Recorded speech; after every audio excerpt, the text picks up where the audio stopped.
105, what a bounce, Detroit's throwback for hip-hop and R&B. It's your boy Showtime The Czar. Special guest in studio with me today. Inkster is in the building. Tdot Pringle, what up, though? What's going on with y'all boys? Welcome to the show, man. First of all, how you doing? Everything good, man. I'm blessed. You know what I'm saying? That's what's up, man. So you just came from Atlanta, so obviously you out here doing your grind, you hustling, man, which is always good. People who don't know your story, I want to start from the beginning real quick, man. Talk to me about how you got into rap and what made you want to start rapping, all that good stuff, man, and let people know the Tdot Pringle story. Well, yeah, well, you know, I'm from Inkster, you feel me? So it's a lot of cats that's from my hood that everybody might not know about, but they like significant people, you know what I'm saying? Mm-hmm. One of them was Tdot Flame. When I was little, it used to be a studio on Plum, you know what I mean, where a lot of people from the hood used to record at. And I used to live in Compton back when I was in my younger days, you know what I'm saying? At this time, I was probably 11 or 12 years old, and C Flame had took me to the studio to record, you know what I'm saying? And so after that, it really was just up. I kept, you know what I'm saying? I had the interest in it, you know what I mean? But I was always in trouble though, you feel me? So right. the shit I was doing that kept me in trouble overweighed the music shit all the way up until my adulthood. You know what I'm saying? Right. I'd have been in and out. I probably did 11 years in prison. I've been locked up 2 different states. Every time I had some motion with the rap, it just got shut down instantly because of some type of criminal cases going on or whatever. But yeah, my journey, I had met a lot of people, significant people, from Helliva to, you know what I'm saying, Hands Up, Sid, you know, a lot of local rappers who I knew just from being in the mix in the streets, not even the music, you know what I'm saying? So I always had an avenue to do it. I just couldn't stay out of trouble, you know what I'm saying? But now that I'm home, I'm out of trouble, I'm off parole, I'm taking rap serious, and you could tell though, you know what I'm saying? I ain't really never had this much motion, especially in other states too, you know what I'm saying? So, you know, I guess now that I done got that out of my system, you feel me? Right. It's all music now. What was the turning point for you, bro? 'Cause you said you had been locked up a couple times and you was locked up for 11 years. What did that do for you mentally, man? It was just like, all right, this the last time. I got to do right. Really, you know, I just had to start making better decisions, you know what I'm saying? Ain't nobody perfect, you know what I'm saying? Everybody gonna do what they feel they need to do to feed themselves and feed the people that's dependent on them, you know what I'm saying? Right. But I just had to make smarter decisions. I just had to think more before I acted and moved. You know what I'm saying? I ain't no saint. You feel me? And I ain't about to act like jail scared me from getting some money. You know what I'm saying? But I'm definitely not as impulsive as I used to be. You know what I'm saying? Especially with my kids being involved. You know what I mean? I just made better decisions. And if I don't feel like my reward outweigh my risk, then I'm not even about to do it. You know what I mean? Because I'm the type of person, no matter what happens, I'm gonna take my consequences on the chin. Right. You know what I mean? So I just think before I act, you know what I'm saying? Is it worth it? Is it not worth it? You know what I'm saying? Ain't nothing more important than me being there for my kids, you know what I mean? That's why I'm taking this music.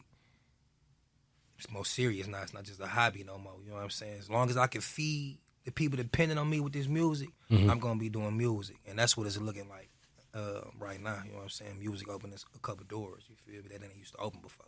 What was the first time that you was like, okay, this is really, I need to actually start taking this? Because you said the music opening doors. So what was the first door that opened? You was like, all right, bet, no more foolishness, man. I got to stay with this, man.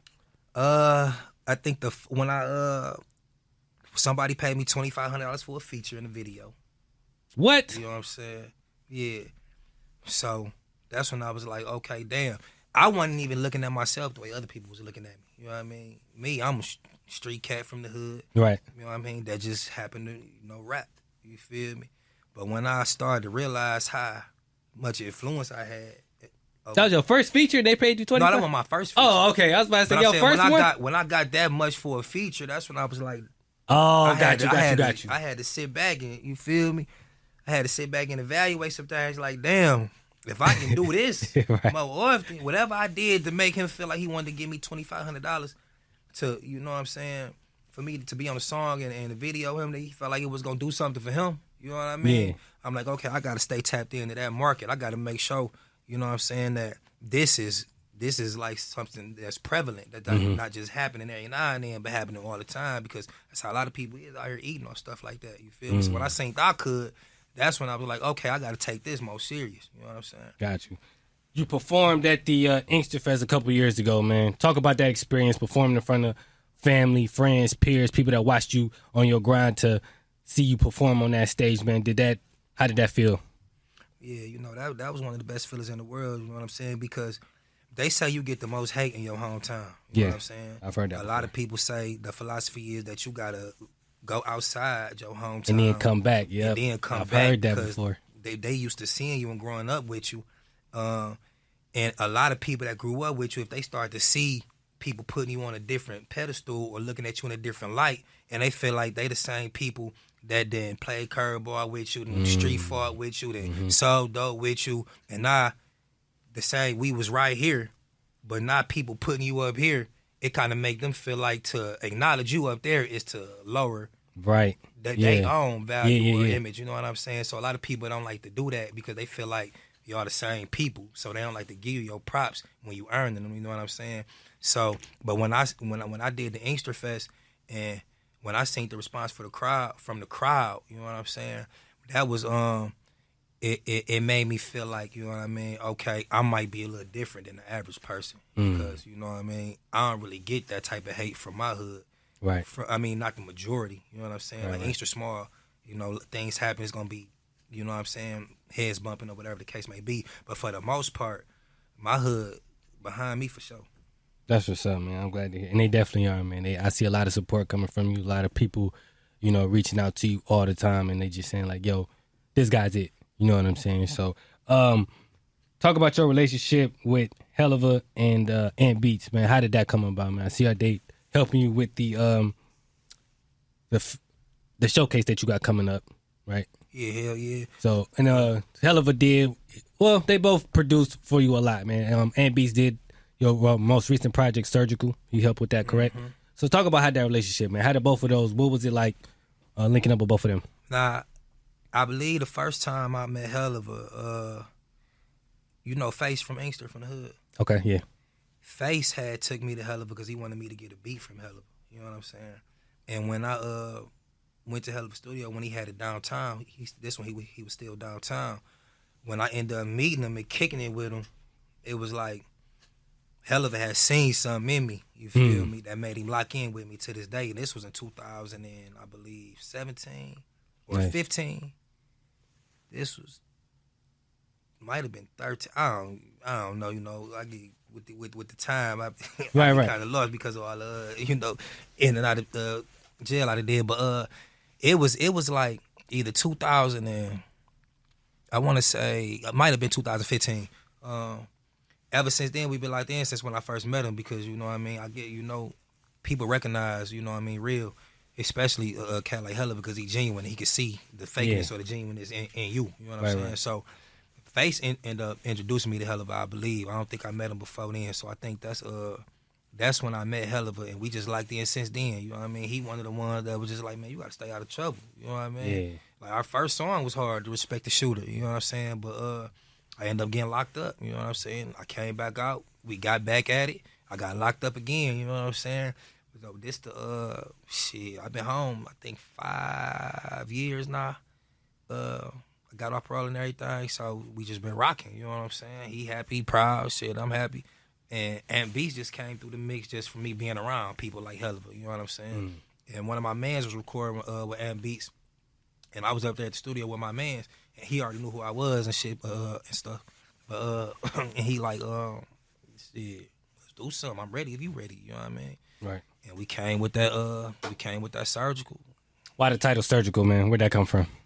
On Training Day when Denzel had got it to the shootout at the end with Jake. Yeah. He was coming from the back. He was like, I'm surgical with this, Jake. Yeah. You know what I'm saying? That's where it came from. You know what I mean? Okay, nice. I want to ask you because you had mentioned, you being a street rapper. The rules of the rap game change a little bit now, man. People, I guess snitching is acceptable now. Does that make you move different as a guy who, when you started rapping and how you moved in the streets is different now? Does that make you go, okay, you know what I was doing, what I was saying, I can't because of how it is now? Yeah, see, the rap game only changed because the streets changed. You know what I'm saying? Mm-hmm. Like, it was one point in time where, you had to be like to be talking the way you talk. You had to be like a certain type of individual, or it wasn't gonna be respected. You know what I'm saying? And then it was like a different time, a different era, a different standard at one point in time. And now it's different, and that reflecting in the rap music. You know what I'm saying? Like you couldn't do no bold stuff like tell on a guy, testify on a guy, write statements on a guy, send a guy to prison, and then come back around the neighborhood like nothing happened. You know what I'm saying? I come from a time where even as a kid, you know, I was born in the project. I was born in the Gardens. You know what I'm saying? I moved across the Ave when I got older. After I had stayed in Compton for a couple of years, you know what I'm saying? I moved across the Ave when I was 13. So I jumped off the porch across the Ave, technically, but I'd have stayed all over Inkster, you know what I mean? Mm-hmm. And I'd have been around a little bit of everybody. Right. Notorious cats from the hood, you know what I'm saying? Right. There was one point in time where mamas, baby mamas, cousins, sisters, brothers was in jeopardy for you. You know what I'm saying? Telling on somebody. You know what I mean? Mm-hmm. I know a cat who got locked up for a murder, and somebody was testifying on him, and his brother allegedly went and killed him and then got locked up, and they both doing life. You know what I'm saying? Wow. That's like what I come from. You know what I'm saying? So, you know what I mean? But now it's like you can get away with stuff like that. So, like the rap game is kind of watered down because like words used to mean something if you was a street cat rapping. Like your words used to mean something. You know what I'm saying? Now you can make stuff up and still, you know what I mean, have a run because the weight of the words don't mean as much no more. You know what I'm saying? So me, I just stay in my lane. I ain't gonna let that change what I got going on. You know what I mean? My words mean something to everybody that know me. You feel me? So that's how I'm rocking. I ain't about to let nothing or nobody water that down. You know what I'm saying? Right. My man, long live my guy, Nolo Peas, but he got a line where he say, a rap with all the money in the world couldn't get a verse from me. You know what I mean? That's just what it's gonna have to be, man. You know, that's where my value as an artist and a person come from. So I just gotta stick with that. Fact. So before we get into the showcase, man, I just want to ask you one more thing about who were some of your musical influences, bro, growing up? Because you talked about Tdot Flame. Yeah. Was there anybody else that you was like, I can do this because I saw him do it? The first person who I ever got influenced by as a rapper was DMX. That was my was a dog. Very first, you know what I mean, in the era where Biggie, Pac, Jay-Z, I was a DMX fan. You know what I'm saying? I was me too. I was like 10 years old and I knew every album front to back. You know what I'm saying? I could relate to DMX. You feel me? Like it was something about him that I could relate to. Which album? Was it Blood in My Blown or was it Dark as Hell is Hot? Which one? All of them. All of them? Yeah. It was all of them. You feel me? You've been eating long enough, now stop being greedy. Just keep it real, partner. Give to the needy. Ribs just touch it. You feel me? Don't make me wait. Mess around and I'm gonna bite you. That's Snatch pretty good DMX impression, gang. I felt that at 10. You know what I'm saying? Yeah. So that was I could connect with DMX a little more than everybody else. So it was DMX, it was Boozy and Webby, and Quiet as Kept. One of my favorite albums when I was younger though was Joe Budden's first album. You know what I'm saying? He get a lot of flack because he, you know what I'm saying, he get to pump it up, but the little, you know, things he be going through social media wise, but he can rap. He can rap, and he had a hard album, man.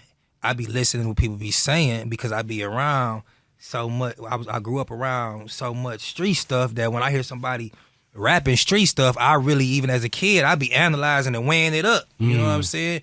And I felt like he was telling the truth. You know what I mean? So if you ever listen to that Joe Budden first album, you know what I'm saying, then you know. But that was one of my favorite albums as a kid. I think that came out when I was like probably 13. That's 14. All right, so you got a showcase coming up, man, November 23rd.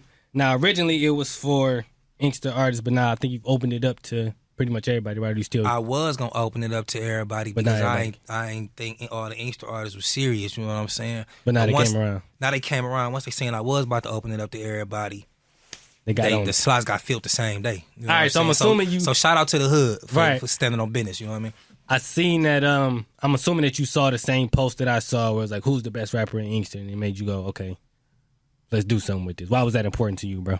Yeah, because it was like, since everybody having the discussions, like, okay, where we go from here? We just talking about who the best rappers out here just to have a Facebook conversation, Right? or can we use this to create some motion for everybody that's getting talked about in this conversation? You know what I'm saying? So when I seen that, when that post started going viral on Facebook, I'm like, okay, this is the perfect time to create some motion from it. Ain't no sense just talking about it. Right. You know what I'm saying? Let's put it out there then. Let's piggyback off this and see if they can get somewhere about it instead of just talking about it on Facebook. You know what I mean? So it's November 23rd. Where is it at, man? It's November 23rd at Bar 101 in Romulus, right off Ecourse in Merriman. I think it's 31222 Ecourse Road. Okay. From 8 p.m. to 12.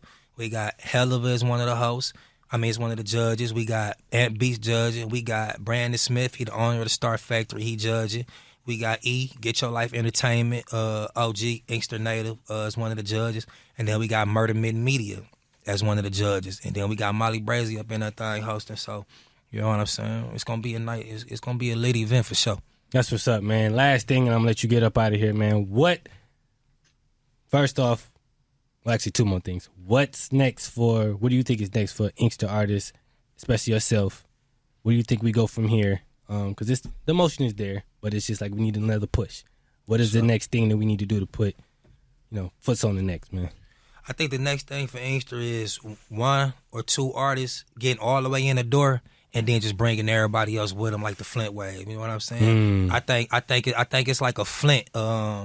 It's like a Flint mirror coming for the Inkster scene. You know what I'm saying? Whether it's me, whether it's Elo and Rudy. You know what I'm saying? Real rich Izzo. He really the only one from Inkster with a deal right now. You know what I mean? But it's politics involved with that. So you know what I mean? You just never know. But it's gonna be a major artist. I mean, it's gonna be an artist getting on and then opening the door for all the other Inkster artists to come through there too. You know what I'm saying? Because once one of us get in the international spotlight like Rio did, you know what I'm saying, they gonna want to know what else going on out there. You feel me? Then come in the YNJs, then come in the Louis Rays. Even though Louis Ray been rapping for a minute in Flint, you know what I'm saying? But once Rio got on like that, it's like he got like that international spotlight. You know what I'm saying? The RMC mics, you know what I mean? The YSR Grams, the 3200 Trey. It's gonna be, I don't know whether it's who gonna be the Rio the Young OG from Inkster, but once it happens, you know what I mean, Inkster gonna have a wave, you know what I'm saying? We just small and we just gotta learn how to, you know what I'm saying, work with each other and put a couple things, you know what I mean, to the side. But if we can do that, it's a bag coming for sure. Nice. All right, last thing, man, I'm gonna let you get up out of here. Your project Surgical is out right now. What else you got coming for people to be on the lookout for? I know you got some music or some shows and more things on the way, so let people know what they should be on the lookout for. So be on the lookout for all the videos dropping from Surgical, but the next album I'm about to drop is a joint album with me and Helliver and Beats next now. You know what I'm saying? Like this, every song on Surgical, Ant Beats did. You know what I'm saying? It's only one song that's another, Ant Beats and Beat Gang. You know what I'm saying? But it's only one song where it's other producers, but Ant Beats still on there. And it's Helliver, Ant Beats, and MIAJC all on the same track. You know what I'm saying? That's Bill Pickett off Surgical. But I'm about to do another joint album with Ant Beast and Helliver. And then I got a show December 13th in Atlanta at Atmosphere in Riverdale. That's Lotto Hood. And that's where they be saying T.I. used to be at too. But that's December 13th. YTB Fats, Rio the Young OG, Jack Funny, Rush Boy Trey, me. They got a couple of the baddies hosting. I think, what's her name? I think Big Lex from Baddies and Dolly. So it's gonna be turn for show. The hood might catch a couple flights down there. You feel me? What's up. Tdot Pringle, man, I appreciate you for coming, man, chopping it up with me, man. You're welcome back anytime, brother. And shout out your Instagram and everything so people make sure they can follow you and everything. Yeah, follow me on Instagram at 423Tdot. That's 423TDOT. YouTube, Tdot, TDOT, Pringle. Yeah, everything run together. Type one in, the rest should pop up, though. It's 105 when it bounce. Showtime The Czar. Tdot Pringle. Peace. Yeah.